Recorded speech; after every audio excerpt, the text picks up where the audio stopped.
ನಮಸ್ಕಾರ. Public express ನ್ಯೂಸ್ಗೆ ಸ್ವಾಗತ. ನಾನು ಮಾಲಾ ಹಾಸನ್. ಈಗ ಹೆಡ್ಲೈನ್ಸ್.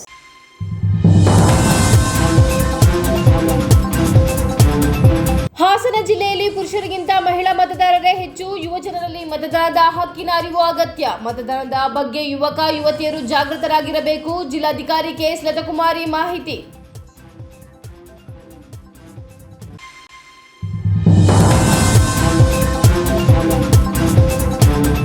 ಶರಣ್ ಪಂಪ್ವೆಲ್ ಪ್ರವೇಶ ನಿರ್ಬಂಧ, ಸಮುದಾಯ ಸೌಹಾರ್ದತೆಗಾಗಿ ತೀರ್ಮಾನ. ಶ್ರವಣಬೆಳಗೊಳ ಅರಸೀಕೆರೆ ಸಮಾಜೋತ್ಸವದಲ್ಲಿ ಭಾಗಿಯಾಗಬೇಕಿದ್ದ ಶರಣ್ ಪಂಪ್ವೆಲ್ ಹಾಸನ ಜಿಲ್ಲೆಗೆ ನಿರ್ಬಂಧ ಹೇರಿ ಆದೇಶ ಹೊರಡಿಸಿದ್ದ ಜಿಲ್ಲಾಧಿಕಾರಿ ಲತಾಕುಮಾರಿ.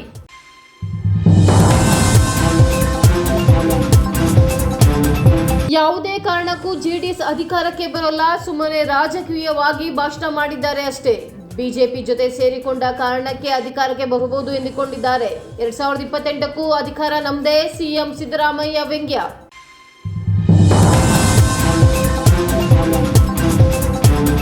ಹಾಸನ ಜಿಲ್ಲೆಯ ಒಟ್ಟು ಮತದಾರರ ಪೈಕಿ ಪುರುಷ ಮತದಾರರಿಗಿಂತ ಮಹಿಳಾ ಮತದಾರರ ಸಂಖ್ಯೆ ಹೆಚ್ಚಾಗಿದೆ. ಯುವಕ ಯುವತಿಯರು ಮತದಾನದ ಹಕ್ಕಿನ ಬಗ್ಗೆ ಅರಿವು ಮೂಡಿಸಬೇಕು ಎಂದು ಜಿಲ್ಲಾಧಿಕಾರಿ ಕೆಎಸ್ ಲತಾಕುಮಾರಿ ತಿಳಿಸಿದರು. ಮತದಾರರ ಪೈಕಿ ಪುರುಷ ಮತದಾರರಿಗಿಂತ ಮಹಿಳಾ ಮತದಾರರ ಸಂಖ್ಯೆ ಹೆಚ್ಚಾಗಿದೆ. ಯುವಕ ಯುವತಿಯರ ಮತದಾನದ ಹಕ್ಕಿನ ಬಗ್ಗೆ ಅರಿವು ಮೂಡಿಸಬೇಕು ಎಂದು ಜಿಲ್ಲಾಧಿಕಾರಿ ಕೆಎಸ್ ಲತಾಕುಮಾರಿ ತಿಳಿಸಿದರು. ನಗರದ ಜಿಲ್ಲಾ ಪಂಚಾಯಿತಿ ಹೊಯ್ಸಳ ಸಭಾಂಗಣದಲ್ಲಿ ನಡೆದ ರಾಷ್ಟ್ರೀಯ ಮತದಾನ ದಿನಾಚರಣೆ ಕಾರ್ಯಕ್ರಮವನ್ನು ಉದ್ಘಾಟಿಸಿ ಮಾತನಾಡಿದ ಅವರು, ಮತದಾನ ನಮ್ಮ ಮೂಲಭೂತ ಹಕ್ಕು. ಇಂದಿನ ಮಕ್ಕಳಲ್ಲಿ ಮತದಾನದ ಬಗ್ಗೆ ಅರಿವು ಮೂಡಿಸಲು ವಿಶೇಷ ಕಾರ್ಯಕ್ರಮಗಳನ್ನು ಆಯೋಜಿಸುವ ಅವಶ್ಯಕತೆ ಇದೆ ಎಂದು ಹೇಳಿದರು. ಯುವಕರು ಮತದಾನದ ಗುರುತಿನ ಚೀಟಿಯನ್ನು ಪಡೆದು ಸೂಕ್ತ ಅಭ್ಯರ್ಥಿಯನ್ನ ಆಯ್ಕೆ ಮಾಡಿದಾಗ ಮಾತ್ರ ದೇಶ ಸುಭದ್ರವಾಗಿರಲು ಸಾಧ್ಯ. ಜಿಲ್ಲೆಯಲ್ಲಿ ಮಹಿಳಾ ಮತದಾರರ ಸಂಖ್ಯೆ ಹೆಚ್ಚಿರುವುದರಿಂದ ಎಲ್ಲ ಮಹಿಳೆಯರು ತಪ್ಪದೆ ಮತದಾನದಲ್ಲಿ ಭಾಗವಹಿಸಬೇಕು ಎಂದು ಮನವಿ ಮಾಡಿದರು. ದೇಶದ ರಾಜಕೀಯತೆ ಅಥವಾ ರಾಜ್ಯ ಶಾಸ್ತ್ರಗಳು ಅಥವಾ ಪೊಲಿಟಿಕಲ್ ಸೈನ್ಸ್ ಓದಲಿಕ್ಕೆ ಯಾರು ರೆಡಿ? ನಮ್ಮ ದೇಶದ ರಾಜಕೀಯತೆ ಬಗ್ಗೆ ಯಾರಿಗೂ ಆಸಕ್ತಿ ಇಲ್ಲ. ಆದ್ರೆ ಎಲ್ಲರಿಗೂ ಯಾರಲ್ಲಿ ಆಸಕ್ತಿ? ನಮ್ಮ ಉದ್ಘಾಟಕರಾದ ಹೇಮಾವತಿ ಮೇಡಮ್ ತುಂಬಾ ನಿಷ್ಠೂರವಾಗಿ ಹೇಳಿದ್ರು, ಕಠಿಣವಾಗಿ ಹೇಳಿದ್ರು. ಎಷ್ಟು ಜನಕ್ಕೆ ನೀವು ನಮ್ದು ವೋಟರ್ ಐಡಿ ಎಷ್ಟು ಕರೆಕ್ಟಾಗಿ ಹೇಳಿದ್ರು. ಎಪಿಕ್ ಕಾರ್ಡ್ ಅಂತೀವಿ, electro photo identity card, electoral. ನಮ್ಮ ಚುನಾವಣಾ ಗುರುತಿನ ಚೀಟಿ ಎಷ್ಟು ಜನಕ್ಕೆ ಇದೆ? 18 ತುಂಬಿದ ಪ್ರತಿಯೊಬ್ಬರಿಗೂ ಸಹ ಎಪಿಕ್ ಕಾರ್ಡ್ ಇರಬೇಕು. ಎಷ್ಟು ಜನಕ್ಕೆ ಇದೆ? ಆಯ್ತು, ಕಾರ್ಡ್ ಇದೆ. ಎಷ್ಟು ಜನ ವೋಟ್ ಮಾಡ್ತಾರೆ? ಎಷ್ಟು ಜನ ಭಾಗವಹಿಸ್ತಾರೆ? ಅವತ್ತೇನಾದ್ರೂ ರಜಾ ಇತ್ತು ಅಂದ್ರೆ ಎಲ್ಲಾದ್ರೂ ಟ್ರಿಪ್, ಒಂದು ದಿನ ಹೋಗಿ ಬಂದ್ಬಿಡೋಣ, ನಾಳೆ ಸಾಟರ್ಡೆ ಸಂಡೇ, ಇವತ್ತು ರಜಾ, 3 ದಿನ ಸೇರಿಸಿ ಎಲ್ಲಾದ್ರೂ ಟೂರ್ ಹೋಗಿ ಬಂದ್ಬಿಡೋಣ. ಯಾರಿಗಾದ್ರೂ ದೇಶದ ಬಗ್ಗೆ ಕಾಳಜಿ ಇದೆನಾ? ಮಾತಾಡೋದು ಮಾತ್ರ ದೊಡ್ಡ ದೊಡ್ಡ ಭಾಷಣಗಳು. ನಾವು ವೋಟ್ ಮಾಡೋದಿಲ್ಲ, ಪೊಲಿಟಿಕಲ್ ಆಕ್ಟಿವಿಟಿಯಲ್ಲಿ, ರಾಜಕೀಯ ಪ್ರಕ್ರಿಯೆಯಲ್ಲಿ ನಾವು ಭಾಗವಹಿಸಲ್ಲ. ಆದ್ರೆ ಮನೆಯಲ್ಲಿ ಕುತ್ಕೊಂಡು ಬರೀ ಕಾಮೆಂಟ್ಸ್ ಮಾಡೋದು, ಅಭಿಪ್ರಾಯವನ್ನ ಹೇಳೋದು. ಅವರು ಸರಿ ಇಲ್ಲ, ಅವರ ಆಡಳಿತ ಸರಿ ಇಲ್ಲ, ಇವರ ಕೆಲಸ ಸರಿ ಇಲ್ಲ. ಯಾವ ಅಧಿಕಾರ ಇದೆ? ಯಾಕಂದ್ರೆ ನೀವು ರಾಜಕೀಯ ಪ್ರಕ್ರಿಯೆಯಲ್ಲಿ ಮತದಾನದಲ್ಲಿ ಭಾಗವಹಿಸದೇ ಇರುವಾಗ ನಿಮಗೆ ಯಾವ ಜವಾಬ್ದಾರಿ ಇದೆ? ಬರೀ ಹಕ್ಕುಗಳ ಬಗ್ಗೆ ನಾವು ಮಾತಾಡ್ತೇವೆ. ಜವಾಬ್ದಾರಿ ಬಂದಾಗ ಅದು ನನ್ನ ಕೆಲಸ ಅಲ್ಲ, ನನ್ನದು ಒಂದೇ ಹೊಟ್ಟು ತಾನೆ. ಏನು ಕೊರತೆ ಆಗುತ್ತೆ? ನಾನು ಹಾಕ್ಲಿಲ್ಲ ಅಂದ್ರೆ, ನಾನು ಮತ ಚಲಾಯಿಸ್ತಿಲ್ಲ ಅಂದ್ರೆ ಏನು ತಪ್ಪಾಗ್ತದೆ ಅಂತ ಎಲ್ಲರೂ ಹೀಗೆ ಮಾಡಿ ಎಲ್ಲರೂ ಅರ್ಧಕ್ಕರ್ಧ ಜನ ವೋಟೇ ಮಾಡಲ್ಲ. ಅದ್ರ ಬಗ್ಗೆ ಗಮನನೇ ಇಲ್ಲ. ಏನಕ್ಕೆ ಬೇಕು ವೋಟರ್ ಐಡಿ? ಯಾವುದಾದ್ರೂ ಸೌಲಭ್ಯ ಪಡಿಬೇಕಾದ್ರೆ ನಿಮ್ಮ ಗುರುತಿನ ಐಡಿ ಕೊಡಿ ಅಂದಾಗ ನಿಮ್ಮ ಗುರುತಿನ ಐಡಿಯಾಗಿ ಎಪಿಕ್ ಕಾರ್ಡ್ ಅನ್ನ ಯೂಸ್ ಮಾಡೋದು.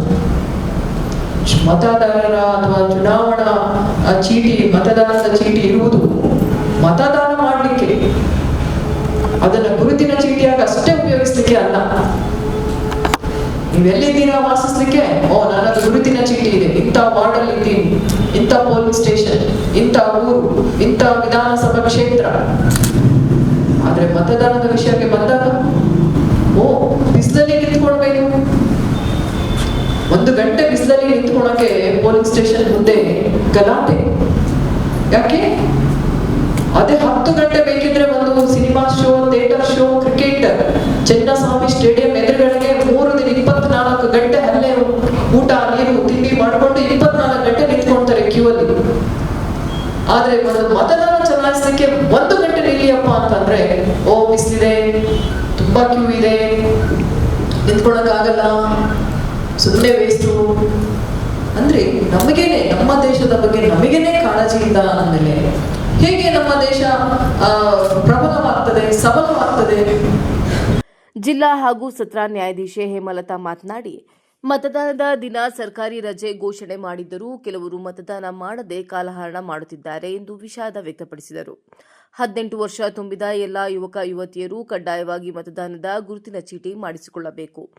ಮತದಾನದ ಗುರುತಿನ ಚೀಟಿ ಕೇವಲ ಗುರುತಿನ ದಾಖಲೆ ಮಾತ್ರವಲ್ಲ, ಭವಿಷ್ಯದ ನಾಯಕನನ್ನು ಆಯ್ಕೆ ಮಾಡುವ ಮಹತ್ವದ ಸಾಧನೆಯಾಗಿದೆ ಎಂದು ಹೇಳಿದರು.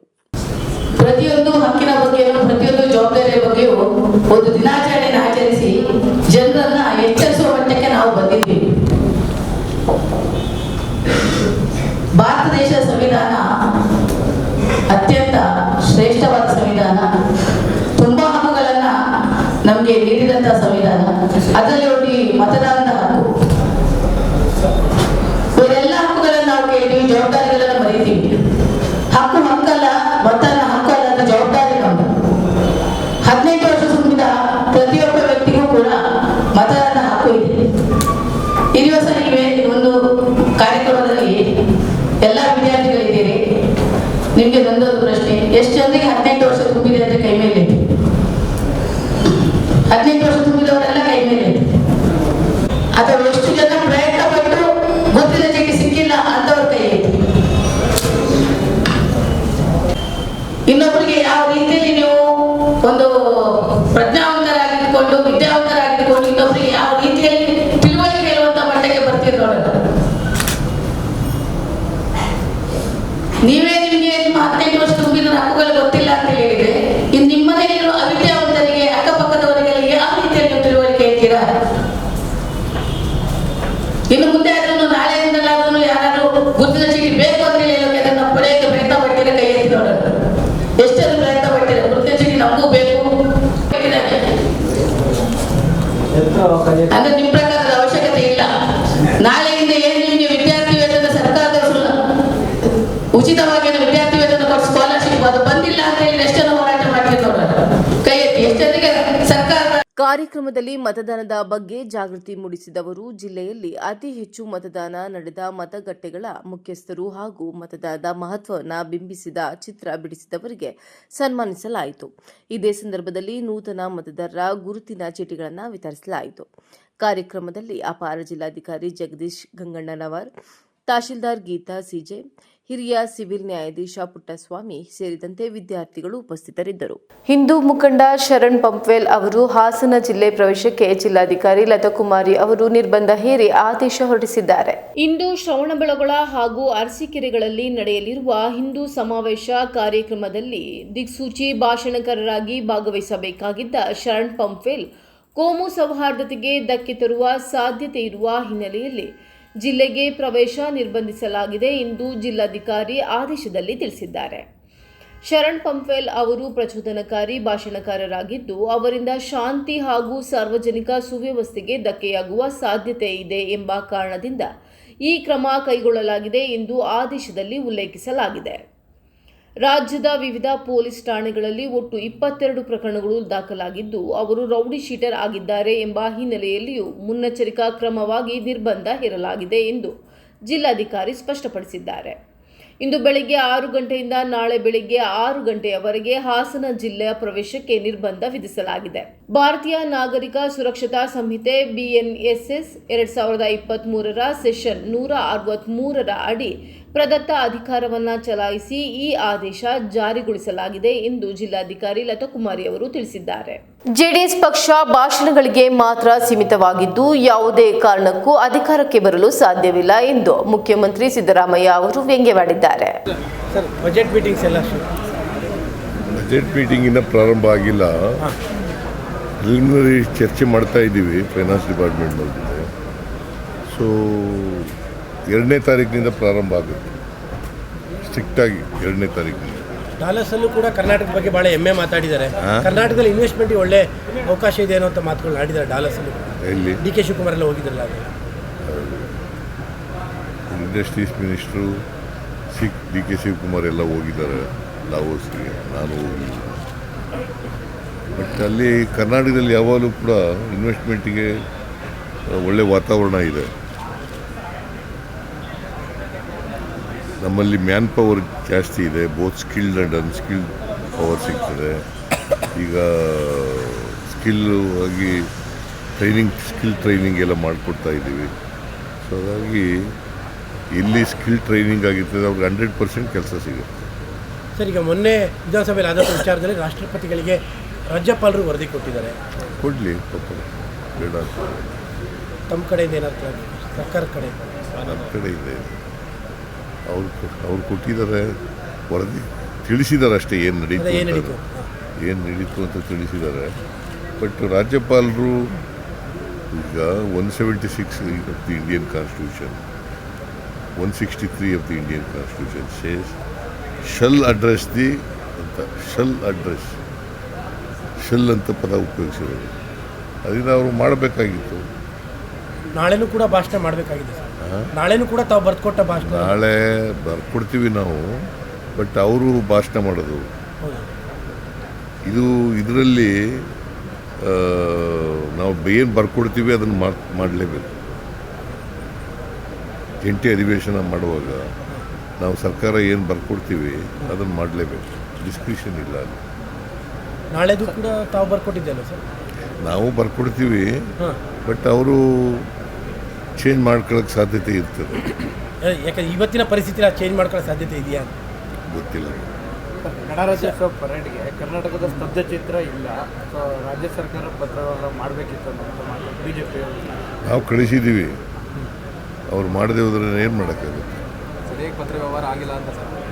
ಪತ್ರ ವ್ಯವಹಾರ ಎಲ್ಲ ಆಗಿದೆಯಪ್ಪ, ಪತ್ರ ವ್ಯವಹಾರ ಎಲ್ಲ ಆಗಿದೆ, ನಾವೆಲ್ಲ ಕಳಿಸಿದ್ದೀವಿ.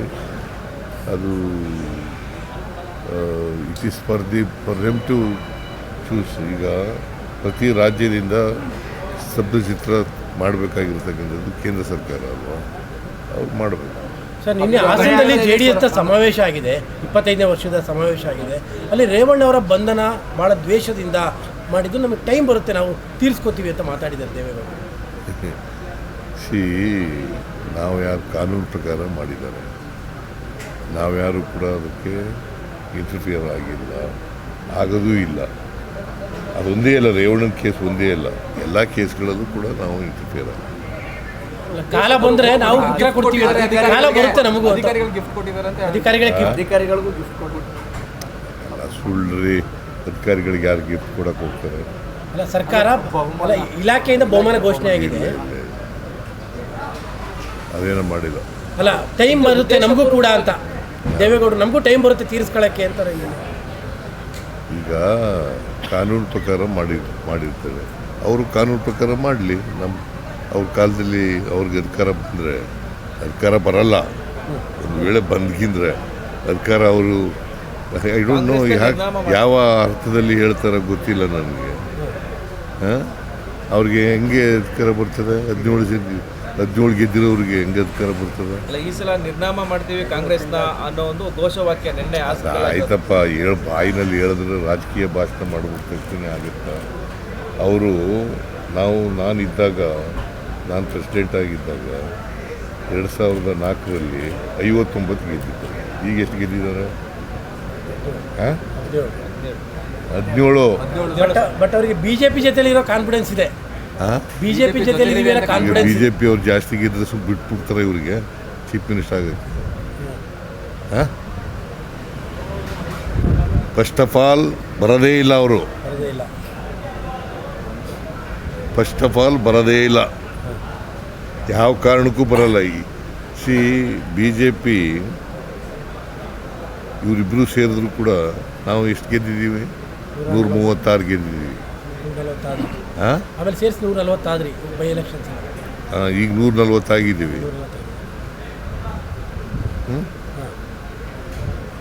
ಹೆಂಗೆ ಗೆಲ್ತಾರೆ?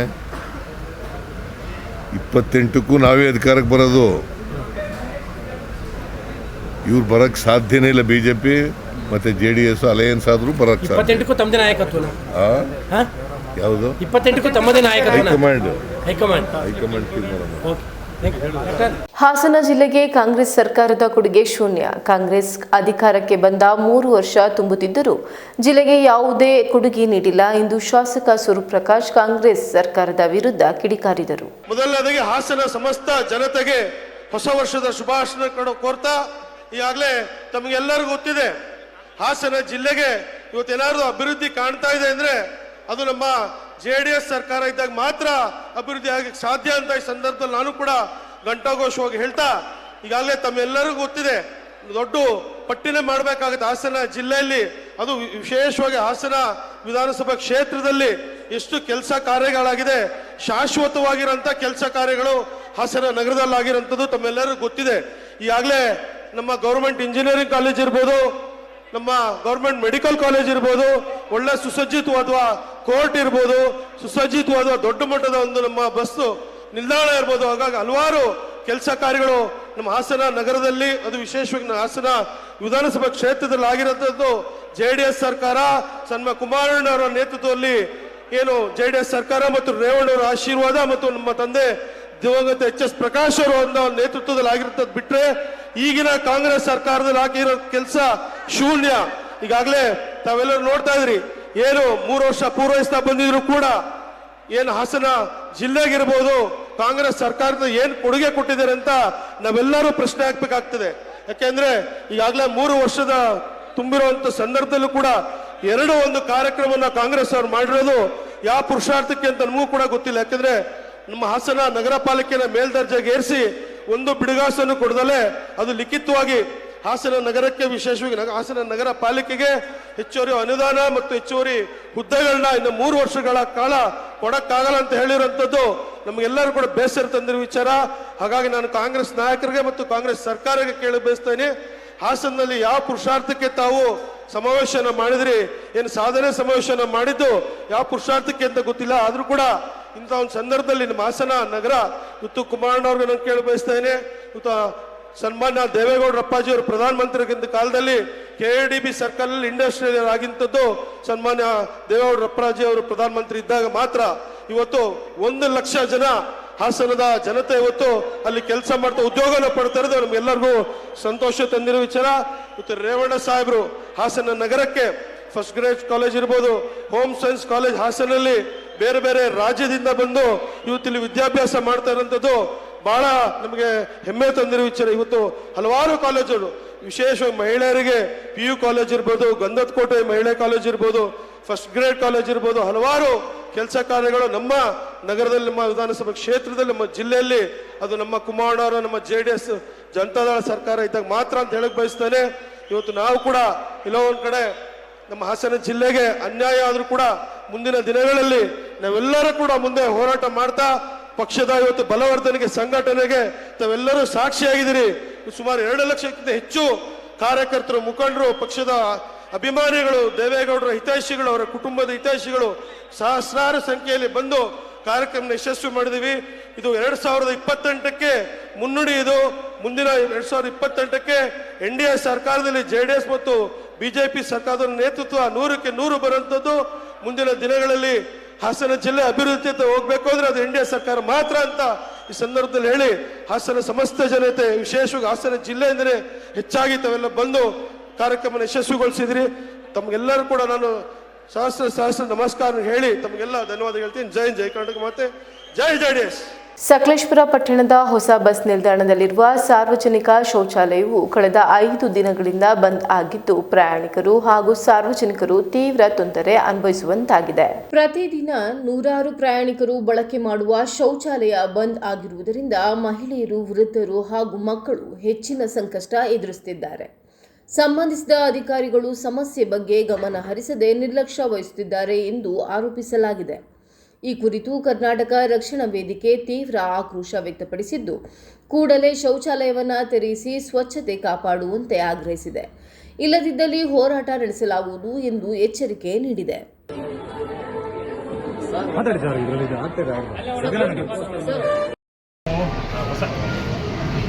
ನಮಸ್ಕಾರ. ಇವತ್ತು ನಾವು ಹೊಸ ಬಸ್ ಸ್ಟ್ಯಾಂಡಿಗೆ ಬಂದಿದ್ದೀವಿ ಸಾರ್ವಜನಿಕರು ದೂರಿನ ಮೇರೆಗೆ. ಬಂದು ನೋಡಿದರೆ ಶೌಚಾಲಯಗಳು ಎರಡನ್ನೂ ಕ್ಲೋಸ್ ಮಾಡ್ತಾರೆ. ಯಾಕೆ ಅಂತ ಕೇಳಿದರೆ ರೆಡಿ ಮಾಡ್ತಾ ಇದ್ದೀವಿ ಅಂತಾರೆ. ಅಲ್ಲಿ ಯಾವುದೂ ಕೆಲಸ ಕಾರ್ಯಗಳು ನಡೀತಾ ಇಲ್ಲ. ಒಬ್ರು 2 ಜನ ಕೆಲಸ ಮಾಡ್ತಾಯಿದ್ದಾರೆ. 5 ದಿವಸ ಆಗಿ ಕ್ಲೋಸ್ ಆಗಿ 5 ದಿವಸ ಆಯಿತು. ಇವತ್ತು ಬರ್ತಾಯಿದ್ದಾರೆ, ಅಜ್ಜಿರು ಬರ್ತಾರೆ, ನೋಡ್ಕೊಳ್ತಾರೆ, ವಾಪಸ್ ಹೋಗ್ತಾರೆ, ಅವರ ದೋಣಿಗಳಿಗೆ ಹೋಗಿ ಅಂತಾರೆ. ಇನ್ನೊಬ್ರು ಅಜ್ಜ ಬರ್ತಾರೆ, ಅವರ ಕೇಳಿದರೆ ಇಲ್ಲಿ ಹಳೆ ಬಸ್ ಸ್ಟ್ಯಾಂಡಿಗೆ ಹೋಗಿ ಅಂತಾರೆ. ಇವ್ರು ಎಲ್ಲಿಗೆ ಹೋಗ್ತಾರೆ ಇವರೆಲ್ಲವ? ಈಗ ದಯವಿಟ್ಟು ಇದಕ್ಕೆ ತಕ್ಷಣ ಬೇರೆ ಕೃತಕ ವ್ಯವಸ್ಥೆ ಮಾಡಿ ಇದನ್ನು ಓಪನ್ ಮಾಡಬೇಕು. ಅದು ಕೃತಕ ವ್ಯವಸ್ಥೆ ಮಾಡೋದಾಗ ಇದನ್ನು ಓಪನ್ ಮಾಡಿ. ಅದು ವ್ಯವಸ್ಥೆ ಆದಮೇಲೆ ಇದನ್ನು ಕ್ಲೋಸ್ ಮಾಡ್ಕೊಂಡು ಎಲ್ಲ ಕೆಲಸ ಪೂರ್ಣಗೊಳಿಸಿ ಇದನ್ನು ಓಪನ್ ಮಾಡಿ ಅಂತ ಈ ಸಂದರ್ಭದಲ್ಲಿ ಕೇಳ್ತಾ ಇದ್ದೀನಿ. ಅದಕ್ಕೆ ನಮ್ಮ ಸಕಲೇಶ್ವರ ಪರಿಸ್ಥಿತಿ ಏನಾಗಿದೆ ಅಂದರೆ ನೋಡಿ, ಸಾವಿರಾರು ಮಕ್ಕಳು ಈ ಬಸ್ ಸ್ಟ್ಯಾಂಡಲ್ಲಿ ಬರ್ತಾರೆ. ಸಾವಿರಾರು ಮಕ್ಕಳು ಸಾರ್ವಜನಿಕರು ಬರ್ತಾರೆ. ಎಂಥ ಒಂದು ವ್ಯವಸ್ಥೆ ಮಾಡಿದ್ದಾರೆ ನೋಡ್ಬೋದು. ಬೀಗ ಹಾಕೋದ್ರೆ ನಾಚಿಕೆ ಆಗ್ಬೇಕು ಅಧಿಕಾರಿಗಳಿಗೆ. MLA ಅವ್ರಿಗೆ ಫೋನ್ ಮಾಡಿದ್ರೆ ಓಪನ್ ಮಾಡಿಸ್ತೀನಿ ಅಂತ ಹೇಳ್ತಾರೆ. ಅಧಿಕಾರಿಗಳಿಗೆ ಫೋನ್ ಮಾಡಿದ್ರೆ ನಾಳೆ ಅಂತ ಹೇಳ್ತಾರೆ. ಏನ್ರಿ, ಇಡೀ ಮೂಲೆ ಸಕಲೇಶ್ವರ ಸಾರ್ವಜನಿಕರು ಮೂಲೆಗೆ ತಲುಪಬೇಕು. ಈ ಪರಿಸ್ಥಿತಿ ಏನಾಗಿದೆ ಅಂತೇಳಿ ನಾನು ಮತ್ತೊಮ್ಮೆ ಹೇಳ್ತಾ ಇದ್ದೀನಿ, ನಮ್ಮ ತಾಲೂಕಲ್ಲಿರೋ ಅಧಿಕಾರಿಗಳಿಗೆ ಏನಾದ್ರು ಸ್ವಲ್ಪ ನಾಚಿಕೆ ಏನಂದರೆ ಬೇಗ ಬಂದು ಓಪನ್ ಮಾಡಿಸು. ಇಲ್ಲಾಂದ್ರೆ ಮುಂದಿನ ದಿನದಲ್ಲಿ ನಾವು ಕಾರ್ಯಕ್ರಮ ಇಷ್ಟಲ್ಲ, ಇದು 100 ಪಟ್ಟು ಬರ್ತೀವಿ. ಅದಕ್ಕೆ ಅವಕಾಶ ಕೊಡಬಾರ್ದು. ಆದಷ್ಟು ಬೇಗ ಮಾಡ್ಕೊಡ್ಬೇಕು. ಸಾರ್ವಜನಿಕರು ತುಂಬ ಜನ ಇದ್ದಾರೆ, ಪರಿಸ್ಥಿತಿ ಹದಗೆಟ್ಟು ಹೋಗ್ತಾ ಇದೆ. ಅದರ ಮಿತಿ ಮೀರಿ ಕೊಡಬಾರ್ದು. ಬಿಡದಿ ಟೌನ್ಶಿಪ್ ಯೋಜನೆಗೆ ವಿರೋಧ ವ್ಯಕ್ತಪಡಿಸಿ ಬಿಡದಿಯ ರೈತರು ಬೈಲಮಂಗಳ ವೃತ್ತದಲ್ಲಿ ಪ್ರತಿಭಟನೆ ನಡೆಸಿದರು. ಈ ಯೋಜನೆಯಿಂದ ರೈತರ ಕೃಷಿ ಭೂಮಿ ಕಳೆದುಕೊಳ್ಳುವ ಆತಂಕ ವ್ಯಕ್ತವಾಗಿದ್ದು, ಯೋಜನೆಯನ್ನ ತಕ್ಷಣವೇ ರದ್ದುಗೊಳಿಸುವಂತೆ ಪ್ರತಿಭಟನಾಕಾರರು ಒತ್ತಾಯಿಸಿದರು. 362 ದಿನಗಳ ಕಾಲ ನಾವೆಲ್ಲರೂ ತಮ್ಮ ಒಂದು ಭೂಮಿಯನ್ನು ಉಳಿಸ್ಕೋಬೇಕು ಅಂತಕ್ಕಂಥ ಹಿನ್ನೆಲೆಯಲ್ಲಿ ಯಾವುದೇ ರೀತಿಯ ರಾಜಕೀಯ ಸುರುಕುಗಳಿಗೂ ಅವಕಾಶ ಕೊಡದೆ ನಿಮ್ಮ ಬದುಕಿನ ಪ್ರಶ್ನೆಗೋಸ್ಕರ ಹೋರಾಟ ಮಾಡ್ತಾ ಇದ್ದೀವಿ. ಸರ್ಕಾರಗಳು ಬರ್ತವೆ, ಸರ್ಕಾರಗಳು ಹೋಗ್ತವೆ.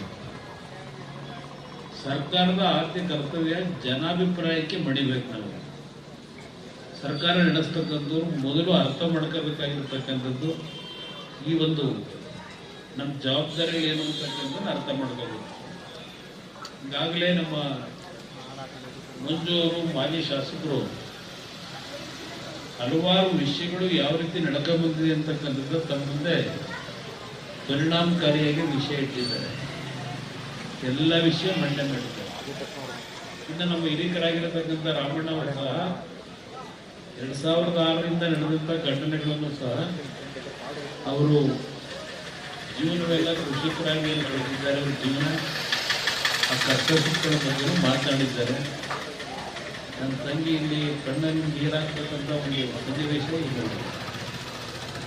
ಆ ಒಂದು ಕಣ್ಣಲ್ಲಿ ನೀರು ಆ ಒಬ್ಬ ತಂಗಿಯಲ್ಲ, ಇಲ್ಲಿರ್ತಕ್ಕಂಥ ಹಲವಾರು ಕುಟುಂಬದಲ್ಲಿ ಪ್ರತಿನಿತ್ಯ ತಮ್ಮಗಳಲ್ಲಿ ಏನಾಗುತ್ತೋ ಏನೋ ನಮ್ಮ ಮುಂದಿನ ಮಕ್ಕಳ ಭವಿಷ್ಯ, ನಮ್ಮ ಭವಿಷ್ಯ ಅಂತಕ್ಕಂಥ ಒಂದು ಆತಂಕಗಳು ನಿಮ್ಮೆಲ್ಲರಲ್ಲಿವೆ.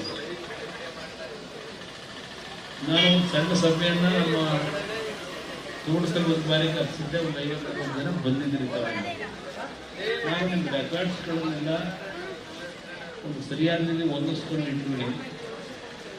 ಕೋರ್ಟ್ಗೆ ಹೋಗ್ತಕ್ಕಂಥದ್ದಕ್ಕೆ ಏನಾದರೂ ತೀರ್ಮಾನ ಮಾಡಬೇಕಂತ ಅದನ್ನು ಮಾಡತಕ್ಕಂಥದ್ದಕ್ಕೆ ವ್ಯವಸ್ಥೆ ಮಾಡೋಣ ಅಂತ ಹೇಳಿ ನಾನು ಮುಂದಿನ ಕೆಲವು ಘಟನೆಗಳನ್ನು ನಿಮ್ಮ ಮುಂದೆ ಹೇಳಬೇಕು. ಮಹಾನುಭಾವರು ಯಾರಾದರೂ ಕಾಂಗ್ರೆಸ್ನ ಈ ಒಂದು ಭಾಗದ ನಾಯಕರುಗಳಿದ್ದಾರೆ, ಇಲ್ಲ ನಮ್ಮ ಹಳೆಯಿಂದ ನಂತರದಲ್ಲೇ ಇದ್ದಲ್ಲ 2006ರಲ್ಲಿ ಪಾಪ ಬೀದಿಲಿ ಮಾತಾಡ್ತಾರೆ. ಬಹಳ ಈಗ ಬೆಳೆದು ಬಿಟ್ಟಿದ್ದಾರೆ, ನಾವೇನು ಆರ್ಥಿಕವಾಗಿ ನಮ್ಗೆ ಚೆನ್ನಾಗಿದ್ದಾರೆ, ಬೆಳೆದು ಬಿಟ್ಟಿದ್ದಾರೆ, ಈಗ ಮಾತಾಡ್ತಾರೆ. ಅಧಿಕಾರದ ಕರ್ತವ್ಯ.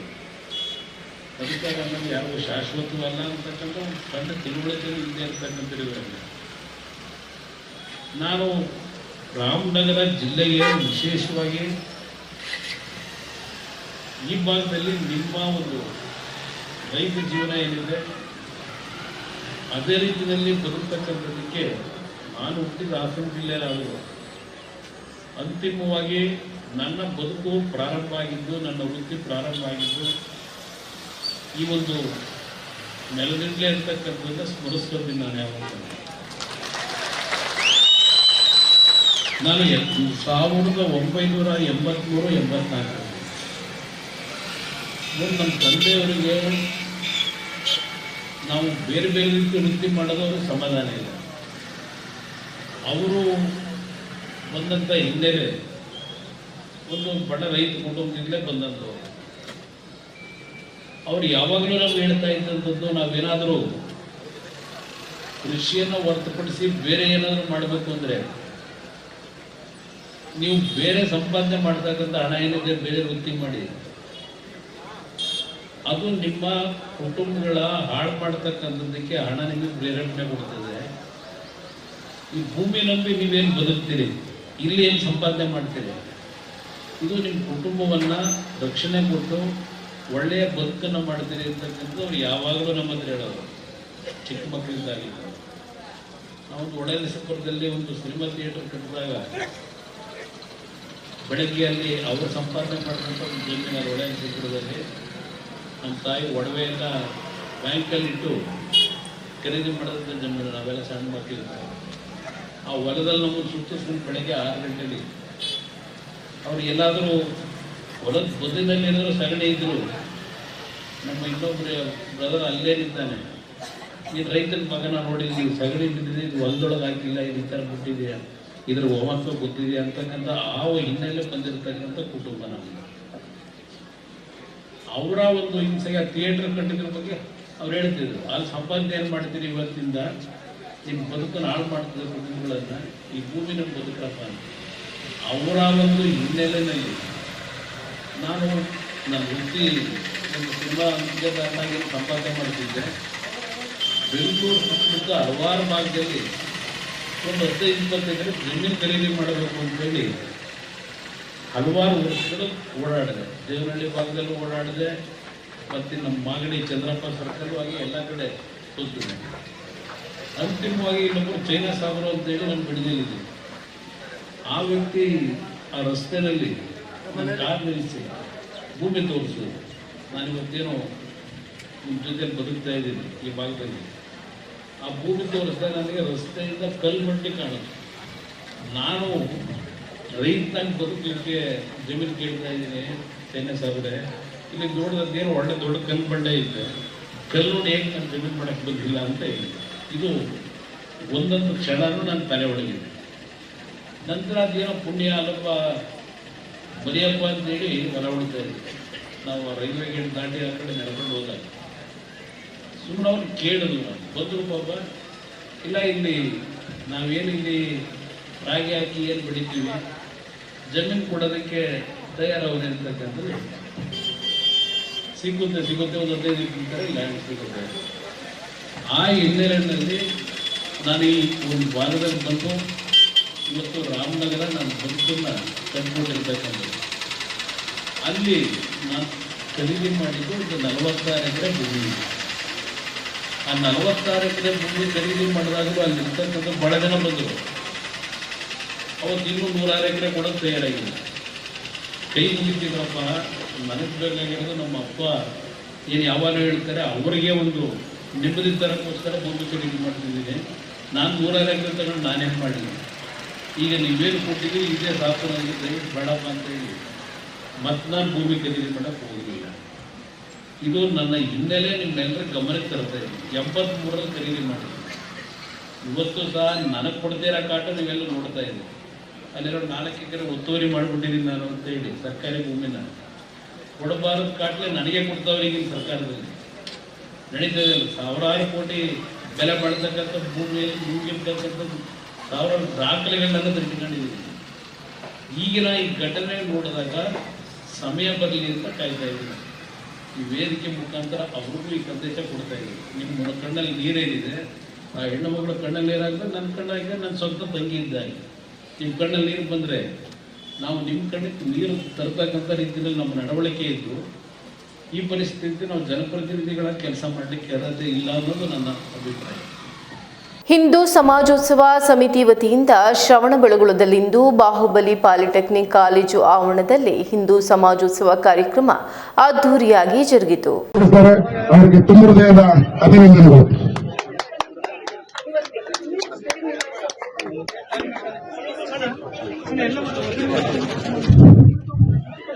ದಯವಿಟ್ಟು ವೇದಿಕೆಯ ಮುಂಭಾಗಕ್ಕೆ ಹೋಗಬೇಕು. ನಿಶಾನಂದ ಸ್ವಾಮೀಜಿಯವರ ಪಾದಗಳಿಂದ ನಮಸ್ಕಾರ. ಅಮ್ಮನವರು ತಮಗೂ ಕೂಡ ನಮಸ್ಕಾರ. ನಾನು ವಿಶೇಷವಾಗಿ ಸ್ವಾಮೀಜಿಗಳು, ಆಮೇಲೆ ಲೋಕೇಶ್ ಅವರಿದ್ದಾರೆ, ಮತ್ತೆ ನಮ್ಮ ಪತ್ರಿಕಾ ಮಿತ್ರರಿದ್ದಾರೆ, ಇಲ್ಲಿ ಅನೇಕ ಆತ್ಮೀಯ ಹೃದಯಗಳಿದ್ದಾರೆ. ನಿಮ್ಮ ಮನೆ ಪಕ್ಕದಲ್ಲಿ ಬಂದು ಗುಡಾರ ಹಾಕೊಂಡು ಕೂತ್ಕೋತಾರೆ, ನಿಮ್ಮನ್ನು ಒಕ್ಕಲಿಬ್ಬರಿಸ್ತಾರೆ. ಅವಾಗ ಯಾರು ಹೇಳ್ತೀರಿ ನೀವು? ನಾವೆಲ್ಲ ಯಾರು ಇರಲ್ಲ. ಇನ್ನೊಂದು 40-45 ಇಸ್ವಿ ಎಷ್ಟೊತ್ತಿಗೆ ನಾವೆಲ್ಲ ಫೋಟೋಲಿ ಫ್ರೇಮ್ ಆಗಿರ್ತೀವಿ. ನಾವಿರಲ್ಲ. ನಿಮ್ಮ ಮಕ್ಕಳಿರ್ತಾರೆ, ನಿಮ್ಮ ಮೊಮ್ಮಕ್ಕಳಿರ್ತಾರೆ. ಆಗ ಅವ್ರು ಶಿಪ್ಸೋದು ಯಾರನ್ನ ಶಿಪ್ಸ್ತಾರೆ? ನಮಗೂ ಒಬ್ಬ ತಾತನಿದ್ದಂತೆ, ಸಿಕ್ಕಿದ್ರೆ ಯಾವ್ದ್ರಲ್ಲಿ ಹೊಡಿಬೇಕು ಅವನಿಗೆ. ಅವರೆಲ್ಲ ಅವತ್ತು ನೆಟ್ಟಿಗಿದ್ದಿದ್ರೆ ನಾವು ಹಿಂಗಿರ್ತಾ ಇದ್ವಾ ಇವತ್ತು ಅನ್ನೋ ಪ್ರಶ್ನೆ ಕೇಳ್ತಾರೋ ಇಲ್ವೋ? ಹಾಗಾಗಿ ನಾವು ಎದ್ದೊಳ್ಬೇಕೋ ಬೇಡವೋ? ನಮ್ದನ್ನ ನಾವು ಉಳಿಸ್ಕೊಳ್ಬೇಕೋ ಬೇಡವೋ? ನಮ್ಮಲ್ಲಿ ಅದ್ಭುತವಾದಂತಹ ಸಂಸ್ಕೃತಿ ಇದೆ ರೀ. ಇಡೀ ವಿಶ್ವದಲ್ಲಿ ನೀವು ಎಲ್ಲೇ ಹೋಗಿ, ಜಪಾನೀಸ್, ಚೈನೀಸ್ ಜಾಸ್ತಿ ಕಾಣ್ತಿರೋದ್ರಿಂದ ಹೇಳ್ತಾ ಇದ್ದೀನಿ. ಮಕ್ಕಳ ತಲೆ ಒಳಗಡೆ ನೀವು ಬಿತ್ತಬೇಕಾಗಿರೋದು ಸಂಸ್ಕಾರ ಅನ್ನೋದು ಬೀಜನ ಹೊರತು ಅಲ್ಲಿವರೆಗೂ ನಮ್ಮ ಧರ್ಮ ಉಳಿಸಕ್ಕಾಗಲ್ಲ. ನಾನು ಮೊನ್ನೆ ನಿಂಬೆಹಳ್ಳಿ ಗಿರಿಯನ್ನ ಅದನ್ನೇ ಹೇಳ್ತಿದ್ರು, ಲೋಕೇಶ್ ಅನ್ನ ಹೇಳ್ತಿದ್ರು, ಎಲ್ಲ ಇಲ್ಲಿರೋ ವೇದಿಕೆ ಪ್ರತಿಯೊಬ್ಬರು ಬೆಳಗುಳದ ಹುಡುಗರು ಬಂದಾಗ ನಾನು ಹೇಳ್ತಿದ್ದೆ, ಕಾರ್ಯಕ್ರಮಕ್ಕೆ ಸೀಮಿತವಾಗಿರೋದಲ್ಲಪ್ಪ. ಕಾರ್ಯಕ್ರಮ ಮನದಂಟಾಗಿ ಹೋಗ್ಬೇಕು. ಇವತ್ತು ಆ ಹೊಲಸದ ಅದೇನ್ ನಮ್ಮಲ್ಲಿ ಬಿತ್ತೋಗಿದಾರ ಬೀಜನ ಬೇರ್ ಸಮೇತ ಕಿತ್ತೇಸಿರಿ, ಕಡ್ದಾಕಿದ್ರೆ ಮತ್ತೆ ಚಿಗುರುತ್ತೆ. ನೋಡಿ, ಈ ಕಾರ್ಯಕ್ರಮಕ್ಕೆ ಅನ್ನೋದಕ್ಕೆ ಬೆಲ್ಲಷ್ಟು ಜನ ಇದ್ದೀರಿ. ಇದೇ ಬೇರೆ ಕಾರ್ಯಕ್ರಮ ಇದೆ, ಎಷ್ಟು 1000 ಜನ ಸೇರ್ತಿದ್ರಿ. ತಮಾಷೆ ಮಾಡೋದು, ನಾಟಕ ಮಾಡೋದಾದ್ರೆ ಎಷ್ಟು ಜನ ಸೇರ್ತಿದ್ರಿ ನೀವೆಲ್ಲ. ಎಲ್ಲರಲ್ಲೂ ಮನವಿ ಮಾಡ್ತೀನಿ, ನನ್ನ ಇಡೀ ತಂದೆ ತಾಯಿ ಇದ್ದೀರಿ, ಮುಂದ್ಗಡೆ ಹಿರಿಯರಿದ್ದೀರಿ. ನೀವೇನಾದ್ರೂ ನಮಗೇನು ಅಂತ ಹೊರಟ್ರೆ ಮುಂದಿನ ದಿನಗಳಲ್ಲಿ ಇದು ಅನಾಥಾಶ್ರಮ ಆಗ್ತದ್ರಿ ನಮ್ಮ ದೇಶ. ಇನ್ನೊಂದು ವರ್ಷ 100 ವರ್ಷ ಬೇರೆಯವ್ರು ಬಂದು ನಮ್ಮನ್ನು ಆಳ್ತಾರೆ. ನಮ್ಮ ಪಾಪ ಎಲ್ಲರೂ ಕೆಟ್ಟವರು ಅಂತ ಹೇಳಲ್ಲ, ರಾಜಕಾರಣ ನಮ್ಮಲ್ಲೂ ಒಳ್ಳೆಯರಿದ್ದಾರೆ, ಎಲ್ಲರೂ ಕೆಟ್ಟವರಲ್ಲ. ಕೆಲವೊಬ್ರು ಅವರ ಮನಸ್ಸಿನ ತಕ್ಕನೆ ನಡ್ಕೊತಾ ಇದ್ದಾರೆ. ಅವರಿಗೆ ದೇವರು ಒಳ್ಳೆ ಬುದ್ಧಿ ಕೊಡ್ಲಿ, ನಮ್ಮ ಧರ್ಮ ಸಂಸ್ಕೃತಿ ಉಳಿಲಿ. ಹಾಗೆ ಹಕ್ಕ ವೇದಿಕೆ ಮೇಲಿದ್ದಾರೆ. ಈಗ ನಮ್ಮ ಪರಮ ಪೂಜ್ಯರು ಬರ್ತಿದ್ದಾರೆ. ಹಾಗೆ ನಿಮ್ಮೆಲ್ಲರ ನೆಚ್ಚಿನ ನಾಯಕರು ಜಗ್ಗೇಶ್ ಬರ್ತಿದ್ದಾರೆ. ಎಲ್ಲರೂ ನಿಮಗೆ ಏನೋ ಕುಡ್ಕೊಂಡು ಏನೋ ಮಾಡ್ಕೊಂಡು, ನೀವು ಸತ್ರು ಪಾರ್ಟಿ ಮಾಡ್ತೀರಿ, ಹುಟ್ಟಿದ್ರು ಪಾರ್ಟಿ ಮಾಡ್ತೀರಿ, ಎಲ್ಲ ಪಾರ್ಟಿ ಮಾಡಿ. ಆ ಪಾರ್ಟಿ ಯಾವುದು? ನಮ್ದಲ್ಲ, ಆ ಪರಕೀಯರದು. ಯಾರೋ ಹಾಕಿದ ಬೀಜಕ್ಕೋಸ್ಕರ ನಮ್ಮ ದೇಶ, ನಮ್ಮ ಧರ್ಮ ಎಲ್ಲವನ್ನು ಬದಿಗೊತ್ತಿದ್ದೀರಿ. ನಿಮ್ಗೆಲ್ಲ ಹ್ಯಾಂಗ ಮಾತಾಡ್ಬೇಕು, ಚಂದ ಮಾತಾಡಿದ್ರೆ ಭಾರಿ ಖುಷಿಯಾಗಿ ಕೂತ್ಕೊತೀರಿ. ಇದೇನಿದೆ ಎಲ್ಲ ಎದ್ದು ಹೋಗ್ತೀರಿ. ನಮ್ಗೆ ಯಾಕ್ರಪ್ಪ ಯಾವ ಸ್ಥಿತಿ ತಲುಪ್ತಿದೆ ಅಂದ್ರೆ, ನಾವ್ ಯಾರಾದ್ರೂ ದೇವಸ್ಥಾನಕ್ಕೆ ಬಂದ, ನಮ್ಮ ಆಶ್ರಮಕ್ಕೆ ಯಾರೊಬ್ರು ಬಾಬಾ ಪುಣ್ಯಾತ್ಮ ರಾಜಕಾರಣಿ ಬಂದಾಗ ಕುಂಕುಮ ಹಾಕ್ರಿ, ಮುಖ ಹಂಗೆ ಇದೆ ಹಚ್ಕೊಳ್ರಿಂದ. ಇಲ್ಲ, ಡಾಕ್ಟರ್ ಹೇಳಿದಾರಲ್ಲ, ಅಲರ್ಜಿ ಆಗ್ತದೆ ಅಂತ ಆತ. ಇನ್ನೊಂದ್ ಕಡೆ ನೋಡಿದ್ರೆ ಇನ್ನೊಬ್ಬ ರಾಜಕಾರಣಿ ಬಂದಾಗ ಇಲ್ಲ ಸ್ವಾಮೀಜಿ ಬೇಜಾರು ಮಾಡ್ಕೊಡಿ, ಬಿಳಿ ಬಟ್ಟೆ ಹಾಕಿದೀನಿ, ಬಿದ್ರೆ ಹಾಳಾಗುತ್ತೆ ಅಂತ. ನಮ್ ಕುಂಕುಮ ಸ್ಥಿತಿ ಎಲ್ಲಿ ಬಂದಿದೆ? ಅದೇ ಬೇರೆ ಟೋಪಿ ಹಾಕೊಂಡು ಹೋಗ್ತೀರಿ. ನೋಡಿ, ಇದೆಂತ ವಿಪರ್ಯಾಸ. ಚನ್ನರಾಯಪಟ್ಟಣದ ಜುಟ್ಟನಹಳ್ಳಿ ಸರ್ಕಾರಿ ಪ್ರೌಢಶಾಲೆ ಹಳೆ ವಿದ್ಯಾರ್ಥಿ ಸಂಘದ ವತಿಯಿಂದ ಗುರುವಂದನಾ ಕಾರ್ಯಕ್ರಮ ನಡೆಯಿತು.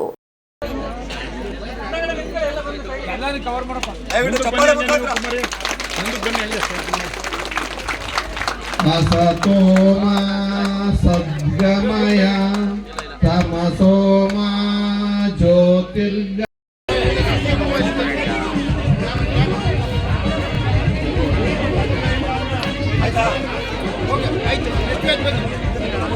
ನಾವು ಅಲ್ಲಿ ಒಂದಿಷ್ಟು ಮಾಹಿತಿ ಬೇಕು ನಮಗೆ. ಪುರಾತತ್ವ ಇಲಾಖೆ ನಿಮ್ ಸಂಪರ್ಕ ಇದೆಯಾ ಅಂತ. ಸರ್, ನನಗೆ ಸಂಪರ್ಕ ಇಲ್ಲದೆ ಹೋಗ್ಲಿ ಸರ್, ಅದು ಹುಡುಕೋ ಜವಾಬ್ದಾರಿ ನಂದು ಸರ್.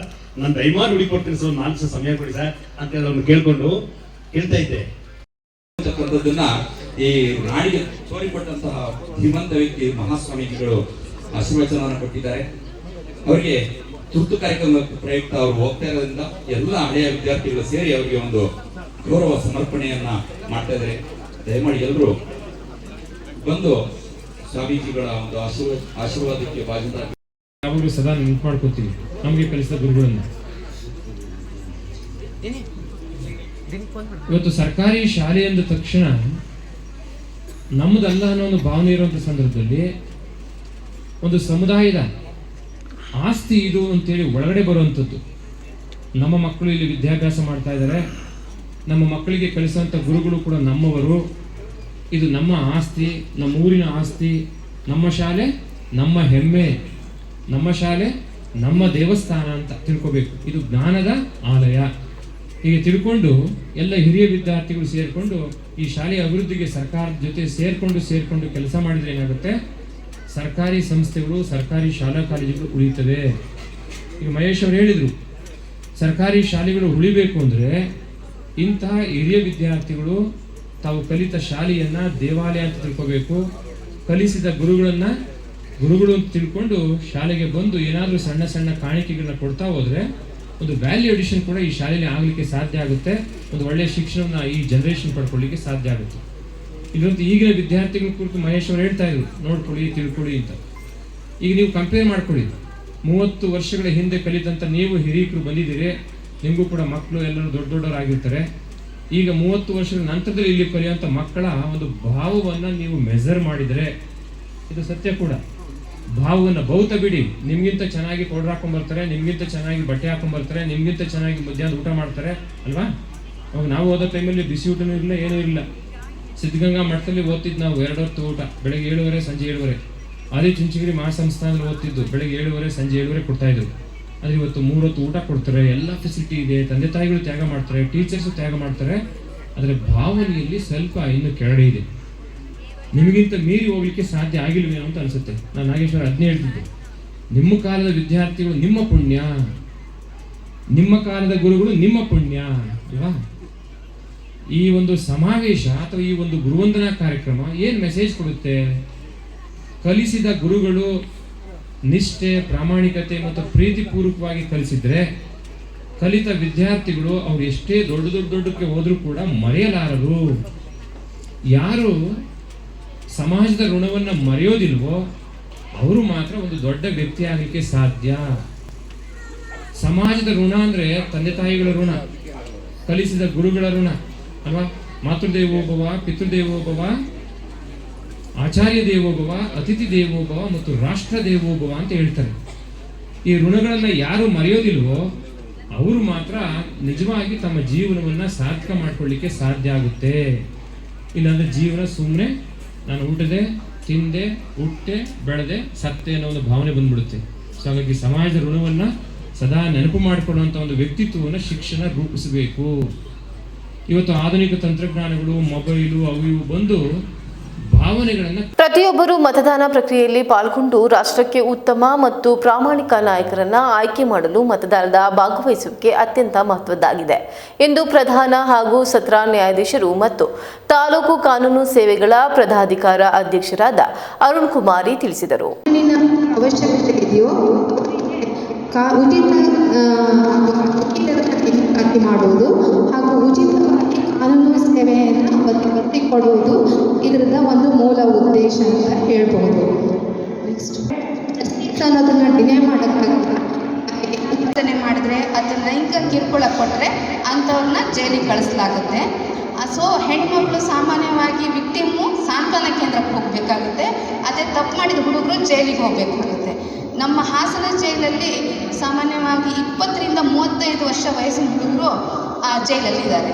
ಇದೆಲ್ಲ ಏನಂದರೆ ಪೋಕ್ಸೋ ಕೇಸಲ್ಲಿ ಅಫೆನ್ಸ್ ಆದ ಹುಡುಗರು ಜೈಲಲ್ಲಿದ್ದಾರೆ. ಸೊ ಯೂತ್ ಅವ್ರಿಗೆ ಫ್ಯೂಚರೇ ಹಾಳಾಯ್ತಲ್ಲ, ಅವರಿಗೆ ಮುಂದಿನ ಫ್ಯೂಚರೇ ಹಾಳಾಯಿತು. ಕೆಲವರು ಓದೋ ವಯಸ್ಸು, ಕೆಲವರು ಜಾಬ್ ಮಾಡುವಂಥ ವಯಸ್ಸು. ಸೊ ನಮ್ಮ ಸಮಾಜನ ಕಟ್ಟಲಿಕ್ಕೆ ಯುವ ಜನಾಂಗ ಮುಖ್ಯವಾದ ಪಾತ್ರ ವಹಿಸಬೇಕು. ಬಟ್ ಈ ಒಂದು ಸಣ್ಣ ಒಂದು ಇದರಲ್ಲಿ ಈ ಕ್ರಮದಿಂದ ಅಥವಾ ಈ ಮಾಡೋ ತಪ್ಪಿನಿಂದ ಜೈಲಲ್ಲಿ ಇರುವಂಥ ಪರಿಸ್ಥಿತಿ ಬಂದಿದೆ ಅಂತ ಹೇಳ್ತೀನಿ. ಫೀ ಕಟ್ಟಬೇಕಾಗುತ್ತೆ, ನ್ಯಾಯಾಂಗ ಶುಲ್ಕ ಕಟ್ಟಬೇಕಾಗುತ್ತೆ. ಬಟ್ ಈ ಫ್ರೀ ಲೀಗಲ್ ಏಡಲ್ಲಿ ನಾವೇ ಉಚಿತವಾಗಿ ಲಾಯರ್ನ ಕೊಡ್ತೇವೆ. ಅವರು ಉಚಿತವಾಗಿ ಕಾನೂನು ಸೇವೆಯನ್ನು ಒದಗಿಸಿಕೊಡ್ತಾರೆ. ಅವರಿಗೆ ಗೌರ್ಮೆಂಟಿಂದ ರೆಮ್ಯುನರೇಷನ್ ಕೊಡ್ತೇವೆ. ಯಾರ್ಯಾರಿಗೆ ಉಚಿತ ಕಾನೂನು ಸೇವೆಯನ್ನು ಒದಗಿಸಲಾಗುತ್ತೆ ಅಂದರೆ the person whose annual income is below ₹3 lakhs. ಯಾರ್ದು ವಾರ್ಷಿಕ ಆದಾಯ 3 ಲಕ್ಷಕ್ಕಿಂತ ಕಡಿಮೆ ಇರುತ್ತೋ ಅಂಥವ್ರಿಗೆ ಉಚಿತ ಕಾನೂನು ಸೇವೆಯನ್ನು ಒದಗಿಸಲಾಗುತ್ತೆ. ತಹಶೀಲ್ದಾರ್ ಸರ್ ಅವರಿಗೆ ಹೇಳಿದರು, ನಮ್ಮ ಇದರಲ್ಲಿ ಕೆಲವರಿಗೆ ಲಾಯರ್ ಬಗ್ಗೆ ಗೊತ್ತಿರೋದಿಲ್ಲ, ನೇಮಕ ಮಾಡಲಿಕ್ಕೆ ನಾನು ಹೇಳ್ತೀನಿ. ಯಾವುದೇ ಒಂದು ಪಿಟಿಷನ್ ಬಂದಿರುತ್ತೆ ತಹಶೀಲ್ದಾರ್ ಅವ್ರ ಮುಂದೆ, ಆಗ ಅವರು ಇದು ಸಿವಿಲ್ ವ್ಯಾಜ್ಯಕ್ಕೆ ನ್ಯಾಯಾಲಯದಲ್ಲಿ ಬಗೆಹರಿಸತಕ್ಕದ್ದು ಅಂತ ಎಂಡೋರ್ಸ್ಮೆಂಟ್ ಕೊಡ್ತಾರೆ. ಆಗ ಪಾರ್ಟಿಗಳು ಹೇಳ್ತಾರೆ, ಸರ್ ನಮ್ಗೆ ಲಾಯರ್ ನೆಟ್ಕೊಳ್ಳೋಕೆ ಗೊತ್ತಾಗ್ತಿಲ್ಲ, ಯಾರು ನೆಟ್ಕೋಬೋದು ಅಂತ. ಅದಕ್ಕೆ ಅವಾಗ ನಾನು ತಹಶೀಲ್ದಾರ್ ಸರ್ ಹೇಳಿದೆ, if their income is below ₹3 lakhs ಅಥವಾ ಅವ್ರ ಆ್ಯನ್ಯುವಲ್ ಇನ್ಕಮ್ ಕಡಿಮೆ ಇದ್ದರೆ ಅವರು ಫ್ರೀ ಲೀಗಲ್ ಏಡಿಗೆ ಮೊರೆ ಹೋಗ್ಬೋದು. ಆದ್ದರಿಂದ ನಮ್ಮಲ್ಲಿ ನಾವು ಫ್ರೀ ಲೀಗಲ್ ಸ್ಕಿಲ್ ಏಡ್ ಲಾಯರ್ನ ಉಚಿತವಾಗಿ ಕಾನೂನು ಸೇವೆ ಒದಗಿಸುವ ಲಾಯರ್ನ ಇಲ್ಲಿ ನೇಮಕ ಮಾಡ್ತೀವಿ. ಅವ್ರ ತಹಶೀಲ್ದಾರ್ ಆಫೀಸಲ್ಲಿ ಅವ್ರಿಗೆ ಒಂದು ಸಿಟ್ಟಿಂಗ್ ಅರೇಂಜ್ಮೆಂಟ್ ವ್ಯವಸ್ಥೆ ಮಾಡ್ತೀನಿ ಅಂತ ತಹಶೀಲ್ದಾರ್ ಅವ್ರು ಹೇಳಿದ್ದಾರೆ. 50ರಂದು ಭಾರತದ ಚುನಾವಣಾ ಆಯೋಗ ಸ್ಥಾಪನೆಯಾದಂತಹ ದಿನ, ಅದರ ಒಂದು ಸವಿ ನೆನಪಿಗಾಗಿ ಪ್ರತಿ ವರ್ಷ ಜನವರಿ 25 ರಾಷ್ಟ್ರೀಯ ಮತದಾರರ ದಿನ ಅಂತ ಹೇಳಿ ಆಚರಣೆ ಮಾಡ್ಕೊಂಡು ಬರ್ತಾ ಇದ್ದೀವಿ. ನಮಗೆಲ್ಲ ಗೊತ್ತಿದೆ, ಪ್ರಜಾಪ್ರಭುತ್ವ ಸರ್ಕಾರ ವಿಶ್ವದಲ್ಲಿ ಇರುವಂತಹ ಎಲ್ಲ ಸರ್ಕಾರಗಳಿಗಿಂತ ಅತ್ಯುತ್ತಮವಾದಂತಹ ಒಂದು ಸರ್ಕಾರದ ವಿಧಾನ ಅಂತೆ. ಅದನ್ನು ನೋಡಿದರೆ ಗೊತ್ತಾಗ್ತದೆ. ಯಾಕಂದರೆ ಬಹುತೇಕ ದೇಶಗಳು ಈ ಪ್ರಜಾಪ್ರಭುತ್ವ ಸರ್ಕಾರವನ್ನು ಅಳವಡಿಸಿಕೊಂಡಿರುವಂಥದ್ದೇ ಇದಕ್ಕೆ ಸಾಕ್ಷಿಯಾಗುತ್ತದೆ. ಹಾಗಾದರೆ ಈ ಪ್ರಜಾಪ್ರಭುತ್ವ ಸರ್ಕಾರ ವ್ಯವಸ್ಥೆ ಯಶಸ್ವಿಯಾಗಬೇಕಾದರೆ ಅದರಲ್ಲಿ ಮತದಾರರ ಪಾತ್ರ ಬಹಳ ಮುಖ್ಯ. ಅಂತಂದರೆ ನಾವೇನು ಭಾರತದೊಳಗೆ ಮತ ಚಲಾವಣೆ ಮಾಡ್ತೀವಿ, ನಮಗಾಗಿ ಇರುವಂಥ ಒಂದು ದಿನ ಇದೆ. ನೀವು ಶಾಲಾ ಕಾಲೇಜ್ ಹುಡುಗರಿದ್ದೀರಿ, ನಿಮಗೆ ಪ್ರಶ್ನೆ ಒಳಗೆ ಕೇಳ್ಬೋದು, ಯಾವ ದಿನವನ್ನು ರಾಷ್ಟ್ರೀಯ ಮತದಾರ ದಿನಾಚರಣೆಯಾಗಿ ಮಾಡ್ತೀವಿ ಅಂತ. ಇವತ್ತು ನೀವು ಈ ಕಾರ್ಯಕ್ರಮಕ್ಕೆ ಬಂದೋದಕ್ಕೆ ಒಂದು ಕ್ವಶನ್ ಕಲ್ತೀರಿ, ಒಂದು ಎಕ್ಸಾಮಲ್ಲಿ 1 ಮಾರ್ಕ್ಸ್ ನಿಮಗೆ ಬರುತ್ತೆ. ಇವತ್ತು ಬಂದದ್ದು ಸಾರ್ಥಕ. ಕೆಲವರು ಟೆಪ್ಪಿಸ್ಕೊಂಡು ಅಲ್ಲೇ ಉಳ್ಕೊಂಡಾರೆ, ಕೆಲವರು ಎಕ್ಸಾಮ್ಗೆ ಹೋಗ್ಯಾರೆ. ಅವ್ರು ಓದ್ಕೊಂಡ್ರೆ ಅಷ್ಟೇ ಗೊತ್ತಾಗುತ್ತೆ, ಅದಲ್ಲ? ಅದ್ರಾಗ ಇನ್ನೊಂದು ಪ್ರಶ್ನೆ ಬರುತ್ತೆ ನಿಮಗೆ. ಏನು ಪ್ರಶ್ನೆ ಬರುತ್ತೆ ಅಂದರೆ, ಮತ ಚಲಾವಣೆ ಮಾಡೋಕ್ಕೆ ಎಷ್ಟು ವರ್ಷ ವಯಸ್ಸಾಗಿರಬೇಕು ಅಂತ ಕೇಳ್ತಾರೆ. ಈ ಕೆಳಕಂಡ ಯಾವ ವ್ಯಕ್ತಿ ಮತ ಚಲಾಯಿಸಬಹುದು ಅಂತ ಕೇಳಬೇಕು. ಬರ್ಬೋದು, IAS ಬರೆದ್ರು ಬರ್ಬೋದು, KS ಬರೆದ್ರು ಬರ್ಬೋದು. ಅಂಧ ಮತದಾರ ಚಲಾಯಿಸಬಹುದೇ, ಅಂಗವಿಕಲ ವ್ಯಕ್ತಿ ಚಲಾಯಿಸಬಹುದೇ, ಬುದ್ಧಿಮಾಂದ್ಯ ವ್ಯಕ್ತಿ ಚಲಾಯಿಸಬಹುದೇ, ಮತ್ತು 18 ವರ್ಷ ವಯಸ್ಸಾದ ವ್ಯಕ್ತಿ ಚಲಾಯಿಸಬಹುದೇ ಅಂತ ಕೇಳಬಹುದು.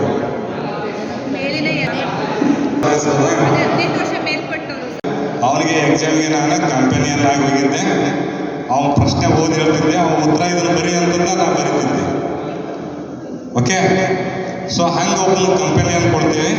ನನಗೆ ಎತ್ತಿಂಗ್ ಬಳ್ಳು ಒತ್ತಕ್ಕಾಗಲಿಲ್ಲ ಅಂದ್ರೆ ನಾ ಹೇಳ್ತೀನಿ ಅವಾಗ, ತಮ್ಮ ಇದಕ್ಕೆ ಒತ್ತಲೆ ಅಂತ ಒತ್ತನ ಮಳೆ ಬರ್ತೀವಿ. ಆ ಒತ್ತಿ ಬಂದಾಗ ಜೊತೆಗಿರ್ತಾನಲ್ಲ, ನಾನು ಯಾರಿಗೆ ಹೇಳ್ಬಾರ್ದು, ಅವ ಹೇಳ್ದಲೇ ಇಂಥವಂಗೆ ನಾವು ಒತ್ತಿದೆ ಅಂದ್ರೆ ಗೌಪ್ಯ ಮತದಾನ ನಮ್ಮದು.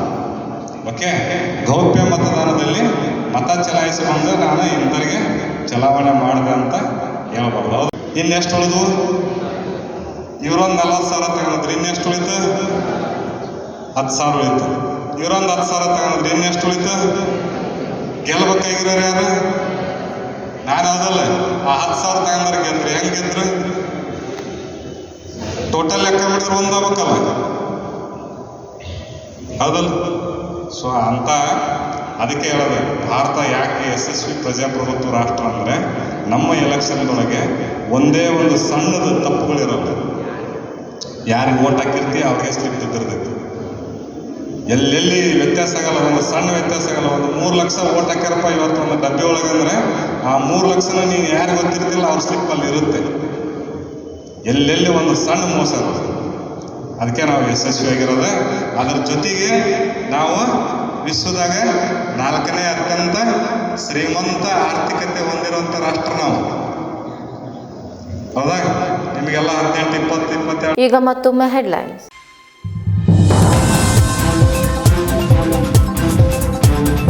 ಹಾಸನ ಜಿಲ್ಲೆಯಲ್ಲಿ ಪುರುಷರಿಗಿಂತ ಮಹಿಳಾ ಮತದಾರರೇ ಹೆಚ್ಚು. ಯುವಜನರಲ್ಲಿ ಮತದಾನದ ಹಕ್ಕಿನ ಅರಿವು ಅಗತ್ಯ. ಮತದಾನದ ಬಗ್ಗೆ ಯುವಕ ಯುವತಿಯರು ಜಾಗೃತರಾಗಿರಬೇಕು. ಜಿಲ್ಲಾಧಿಕಾರಿ KS ಲತಾಕುಮಾರಿ ಮಾಹಿತಿ.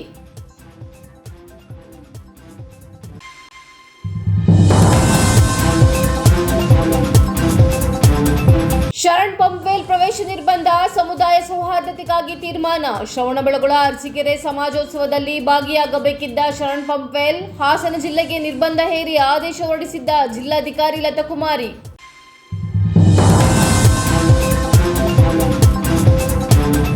ಯಾವುದೇ ಕಾರಣಕ್ಕೂ JDS ಅಧಿಕಾರಕ್ಕೆ ಬರೋಲ್ಲ, ಸುಮ್ಮನೆ ರಾಜಕೀಯವಾಗಿ ಭಾಷಣ ಮಾಡಿದ್ದಾರೆ ಅಷ್ಟೇ. ಬಿಜೆಪಿ ಜೊತೆ ಸೇರಿಕೊಂಡ ಕಾರಣಕ್ಕೆ ಅಧಿಕಾರಕ್ಕೆ ಬರಬಹುದು ಎಂದುಕೊಂಡಿದ್ದಾರೆ. 2028ಕ್ಕೂ ಅಧಿಕಾರ ನಮ್ಮದೇ, ಸಿಎಂ ಸಿದ್ದರಾಮಯ್ಯ ವ್ಯಂಗ್ಯ.